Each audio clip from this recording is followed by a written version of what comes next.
In this video, we're going to talk about business strategy and HR planning. So what exactly is business strategy and what does that mean for HR? That's coming up right now. Hi there, I'm Andrea Adams, and this is the HR Hub. On the show, you get expert insight into anything related to HR. I encourage you to subscribe to the show or podcast to keep learning from my guests. Today, my guest is again Len Nanjad. Len and I did some organization design episodes about a year ago, and they're some of my most popular episodes to date, so I'm happy to have him back. Len is also a consultant with MNP. Hi, Len. How are you? Hi, Andrea. I'm great. Thanks for having me back. Well, thanks for coming on. Those other ones are so successful. You obviously have some thoughts to share. And so today we're talking about business strategy. And this is different than maybe HR strategy. So when you're talking about business strategy, what do you mean? So when you talk about what is business strategy, the really most simple way that I've found over the years to sort of clarify that in my head is really to clarify four components of any kind of strategy. The first is goals. Like, what are you trying to achieve? We want to grow 20%. We want to enter the US market and grow a certain amount. We got to get new customers. We want to beat some competition at this.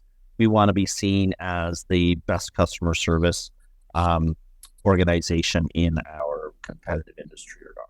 Even as simple as we just want to stay in business. It's still a goal, right?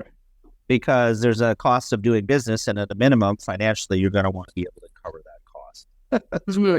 Yeah. So first thing is goals. Second thing is what most entrepreneurs will call product market fit, or basically what is the focus on what you're providing and who are you providing it to, right? And that fit for a customer or client or citizen constituent base. So what is it am I providing to who? It's kind of like, well, we are providers of steel fabrication for oil field or services or oil and gas companies in Canada. Okay, so that's your product. Your market seems to be for an industry within a geographical range, right? So how good is your product or service for that market? Right? How well do they fit? How competitive are you to keep winning, right, in that market for that product that you provide or service that you provide? The third component is called unique value proposition. So a unique value proposition is basically comes down to how you win. Why is it your competitors choose you your customers choose you over any other competitor or even substitute for the kinds of things you offer, right? Now in public sector, not quite as competitive per se, like your unique value proposition is, you're not competing with other governments per se to say, which government would you choose? However, your value proposition is, well, how do we offer the services and meet the needs of our constituents in a way that is most valuable compared to the tax bills they pay? Okay? And then finally, core activities. What is it that you actually do? Right. And so those four things really drive the definition of a strategy. And by the way, I don't need to oversimplify core activities. Those could be things that you have in-house. Those could be things that you outsource. And those could be things that you contract. So that whole build, buy, rent concept of capabilities, right? We build certain things that we do in-house to their employees, or we rent certain services like contractors, consultants like me. So the core activities, there's like, but what do you as an organization really do? So four things. Always remember these four things, right? Goals, product market fit, unique value proposition, and core activities. And if you can get at those in whatever way, you have a basic and clear understanding of an organization's strategy. I love that list. I'm going to think about that list. Now, how does HR use that list? They discovered all the answers. And how do they use that list for their own purposes? Yeah. So let me start with goals, right? Goals is an interesting one because that's kind of the basics. And this is the link that or the thing that often is not quite readily, easily connected to in terms of, well, what is the activity of HR, right? Well, we recruit people, we onboard people, We pay them. we pay them. Well, maybe we shouldn't pay them. Maybe that should go to finance, but that's a whole other Anyways, yes, okay. yeah, sure. We pay them or make sure we pay them. We manage their records. We manage their privacy. We manage training. We manage benefits for them. Yeah. All these great things, right? And it's like, well, okay, why? Why do you do any or all of that? So that there are employees. Okay, I'm going to answer the question. So that there are employees who are willing to do and help the organization achieve the things it wants to achieve. Yeah, I think that's a great start there. So that is actually an HR outcome. Okay, so having employees. Having employees doing the things that the organization needs them to do. Right. And easily argued to say that, well, okay, if there are employees who are there and fit to do the work required, that links to the business, right? Yes. To the business outcomes, because the business needs people or resources to do the work that's required, right? Like, except for the fact that you don't need that at all. You could simply rent all of that workforce. Could you? Sure. You could outsource 100% of your workforce outside of the executive team and just say, listen, we actually don't have to have HR because we rent or contract or outsource everything that we need to do to produce the outcomes and value that we want to provide to our customers. Would that be an HR strategy at that point? Yeah. Okay. So my point is, so what does this need to link to? Like, if you have HR, what does it need to link to from a business strategy perspective? And the business strategy goals typically are super simple, right? We need to improve productivity. That means reducing costs or increasing revenues or doing a combination of getting more outputs for the same or less level of input, right? So that's thing one. Thing two might be improving innovation and adapting to the environment. So it's like, I need to be responsive to my customers. I need to be responsive to my citizens. I need to be responsive to the capabilities that are out there. And I have competitors who are going to try to be as responsive as well.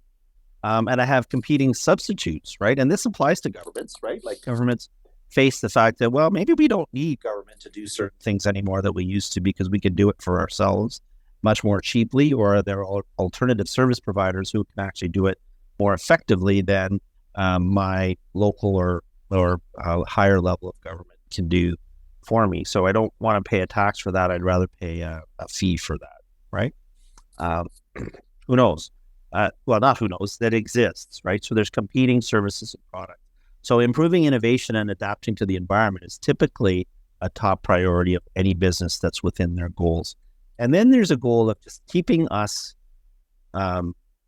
from screwing it all up or not being able to actually meet any of those goals, right? And that's really comes down to risk. So reducing the risk of not being able to deliver. So if you think about those three things, how does your HR outcome link to those three core business outcomes? Improving productivity, improving innovation and adapting to the environment, and reducing the risk of not being able to deliver, right?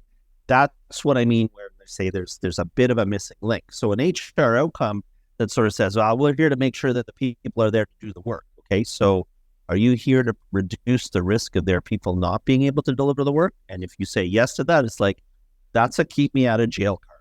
That's like, okay, all you need to do is make sure that people are employed and that we don't have to fire them because they did something illegal or we did something illegal, and we're good, right? That's real core base, fundamental HR, but that's the value proposition that HR is offering to support and sustain the business and the business strategy. right? So you can be very clear about that. And then we get into, well, what about all of this CEO rhetoric, right? Like what happens when a CEO says people are our most important asset, right? Yes. Does that mean that HR is now strategic, or does that mean just that people are really important to get our work done? So sure, right. So it's still not loaded. It's still open widely to a lot of interpretation of whether that's strategic or not. But the core key, I say, is the link.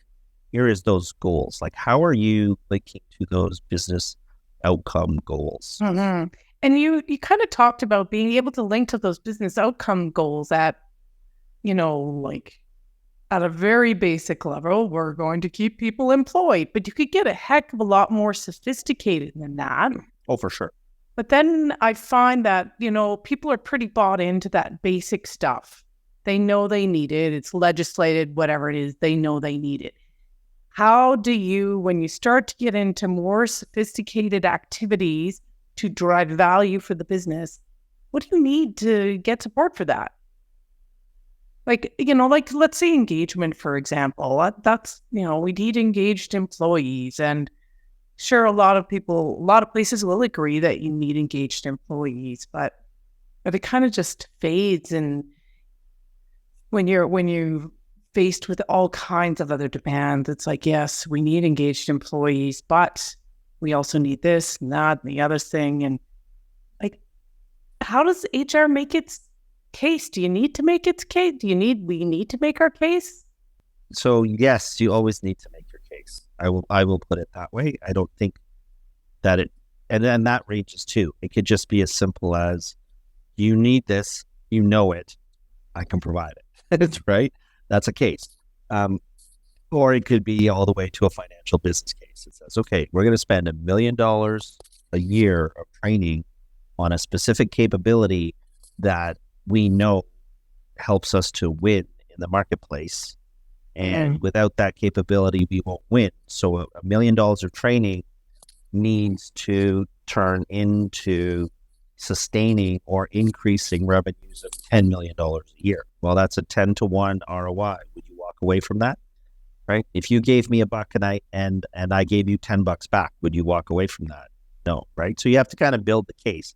And like, I'm speaking in very simple terms, and that's probably the other concern here. HR is sophisticated. You're absolutely right. The profession is sophisticated. There's a lot of components to it. There's a lot of data out there. And in fact, there's a lot of information out there, but there's not enough insight, right? So, our time to fill a position. Okay, so who cares, right? Who cares how fast it takes you to get a vacancy filled? Because I'm looking for the best. I'm not looking for the first. But if it's my front line, it's like, well, my store revenue means I can only keep 2 tills open. And once that backs up to 5 people in line, the 6th person in line walks next door to the other grocery store down the road, and they get that sale. So in fact, not having 3 to 4 tills open is reducing my ability to generate revenue, right? So you better fill that vacancy, and you better fill it fast, right? And so, okay, so there's a link there to a business outcome, right? And people get that intuitively. Yeah. They get that, right? They do, but I find that a lot of times in HR, we're motivated by that, the leader that comes into our office and is anxious about something. And it's not in business terms, it's in their personal terms. So the leader comes in and says, I'm supposed to cover 4 shifts. I can only cover 3. We've got lines. My people are stressed out. I'm stressed out. Help me not be stressed out. And we go run around and we deal with that guy that's stressed out. That's a great example. It exists everywhere, right? But it's up to HR to be a little bit more business-minded about it, right? It's like, I want to help you, but I want to help you be successful. what does success mean? Well, you have goals and targets to meet. And plus, I want to make sure I manage the risk of you burning out and not being there to meet any goal at all. That's right? true. Yeah. So there's a risk factor. Get the risk Yeah. factor. So, you know what? Len, sounds like you're burning out. Maybe you need to talk to EAP. And it's like, oh, thank goodness we have that service. And we pay for that service to cover that risk, right? Okay, fine. Or, Len, it sounds like you don't have enough capacity to get all the work done in front of you that needs to get done. Let's think about ways to shore up that capacity. And by the way, Len, you don't have any budget to hire anybody else. So it's not necessarily about having more people all the time. It might be about, well, my people are kind of slow and inefficient. Well, do we need to invest in a little bit of training here to get them more efficient? Mm-hmm. But sometimes that leader in your office is the one who's slow and inefficient. Yeah, I think I've said this before to you. Like, people usually turn to me last when they're saying it's about org design, because they've already said, oh, it's about our people. Sure, let's invest in training them. Okay, now we've trained them and things are still not working, right? And then, it might be about our systems and our processes. So we try to make those systems and processes more efficient and effective. And then we have to train people in that. And it might be our technology. So no, that's not working. And then we look at our manager team and say, well, maybe the problem's you. So we try to make sure we invest in management training and leadership development and capabilities like that. And that still doesn't seem to get us the results that we're looking for. It's like, oh, well, maybe it's the way that the system is designed. And that's when I get called.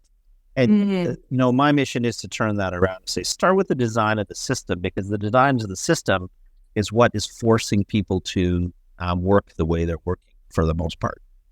Right. So that's when the manager comes in and says, well, what's that cause for you not being productive? And it's like, well, I have to do this, and this, and these systems, and I don't get along with Jody. And you have to parse it all into what are the different components of the cause of that symptom.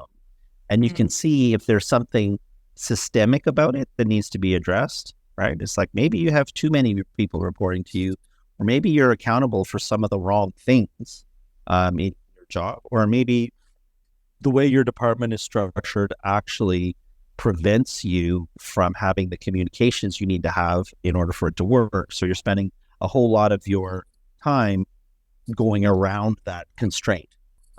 And that's strategic HR.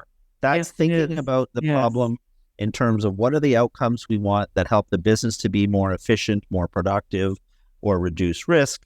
And how do I help a human being understand that and overcome that? That's being strategic about HR. Being HR as a core function says, well, I have three levers to pull. Do you want to train somebody? Do you want to fire somebody? Or do you just want to have a team building exercise or something like that? Right. Well, right. That's really not that strategic, because all you're doing is saying, well, these are the only things I can do. Pick what you can do, and you decide if that's going to solve your problem. So how do we go about that? We've talked about some great examples of how to just change our focus on some of the things that happen to us on a daily basis. How do we go from the business strategy, which would indicate 1 billion things we could do, to the things we actually do? What do you need to do in terms of an HR strategy? You need to think about it as a subset of that, those four those four elements of business strategy, and saying, okay, well, how do I link what we do in HR to each of those business strategy components? And then how do I use the exact same formula for HR? Like, what are our HR goals? What are our HR unique value propositions? What are our HR core activities? And what is our HR product market fit? Do we actually provide all the services needed or not? And what are the services we provide? And to whom? Do we only exist for managers, right? Like, a lot of people will say that I never see HR because they're only there to help our senior leaders. They're never there to help people on the front line. So there's a product market focus there implied in that, right? HR is actually serving the management of the company. They're not actually there to serve the front line. And in some cases, that's a healthy strategy because management should be there to serve their people's needs, not necessarily HR. But does management serve their needs? I don't know. That's a different story where then HR would have to say, if I'm not serving people, frontline people directly, that's your job as a manager. How best can I help you make sure that you're doing that? Okay, Len, we're running out of time. My final question is, you've obviously learned to do this somewhere along the line. I hope you didn't just learn to do it at on the fly. I hope you have some tips for how someone else can really incorporate these ideas and make it part of the way they do HR. Gosh, I wish I had a simple answer to that. So first and foremost, I think that, I'll just say I'm not making it all up. Okay, so where did you learn it from? Right. It's a combination of connecting disciplines, right? So I didn't actually start in HR, and I'm still not in HR. Okay. I started in economics and then industrial organizational psychology, which is really the study of people, work, and organizations, which, again, you'd think, well, okay, that's good psychology. But industrial psychology sort of says, well, the basis of that perspective is productivity, right? So there's a field, let's just call it an academic field of study that says, well, what do we have to study, learn, understand academically and through research, empirical research, that helps people to be more productive, right? And by the way, just let's link it to the human condition and say, well, why do we even care if people are productive?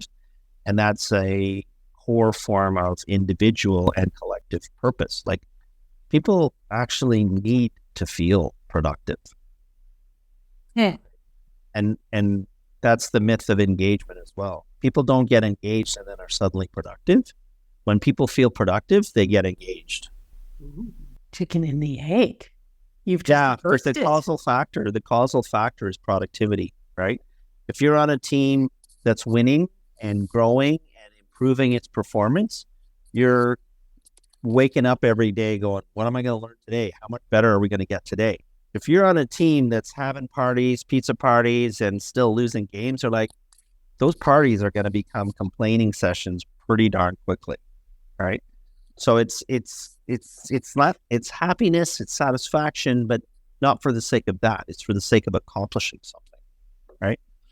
In any case, so there's the study of that. Industrial organizational psychology sort of links to that, sort of the human condition and plus the human condition of doing work. And so I studied a little bit of that, and then just there's a whole real good field of strategy and strategic HR. Yeah, it's funny you talk about the HR strategy, and I'm there are books. However, I've been doing this channel for 2.5 years, and there are very, very few people out there that are willing to talk about it, that think that will say that is their thing. And I'm not sure why that is. I'm going to find out eventually. We should close it now. Okay. Well, thanks, Len. I love how you reversed those ideas around engagement and productivity, where it's productivity that drives engagement. And I bet we can all reflect and see how that is true in our own lives.